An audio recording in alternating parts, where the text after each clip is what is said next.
జిల్లా గోహత్యలను అరికట్టాలన్నారు బీజేవైఎం అధ్యక్షులు సతీష్ పటేల్. చెక్ పోస్టులు పెట్టి గోహత్యలను ఆపాలని మెదక్ జిల్లా కలెక్టర్ ఎస్పీ డీఎస్పీకి వినతి పత్రాన్ని ఇచ్చారు. హిందూ మతంలో అత్యంత పవిత్రమైన గోమాతను చంపడం బాధాకరమన్నారు. గోరక్షకులపై దాడులు చేసే వారిపై చర్యలు డిమాండ్ చేశారు. ఈ కార్యక్రమంలో బీజేవైఎం నేతలు పాల్గొన్నారు.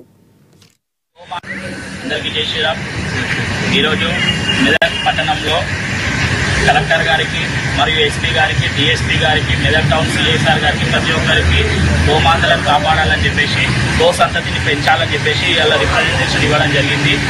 మా యొక్క ముఖ్య ఉద్దేశం ఏంటి అంటే గోమాత హిందువులకి కోటి దేవతల సమానం కాబట్టి గోమాతలను కాపాడాలి అని చెప్పేసి మేము కోరుకుంటున్నాం. బక్రీద్ సందర్భంగా మీరు పండుగ చేసుకొని మేము కూడా మీ పండుగను స్వీకరిస్తాం. కానీ గోమాతని కానివ్వండి లేక దూడలను మాత్రం వధించదు అని చెప్పేసి మేము ఈ సమావేశంలో తెలియజేస్తున్నాం. ఒకటి ఏంటి అంటే లాస్ట్ టైం జరిగిన ఇబ్బందులు లాస్ట్ టైం మెదక్ పట్టణంలో శాంతి భద్రతలు కోల్పోవడం జరిగింది. ఈసారి కూడా అలాంటివి జరగద్దు. అందరం సుఖ సంతోషాలతోటి మత సామరస్యంగా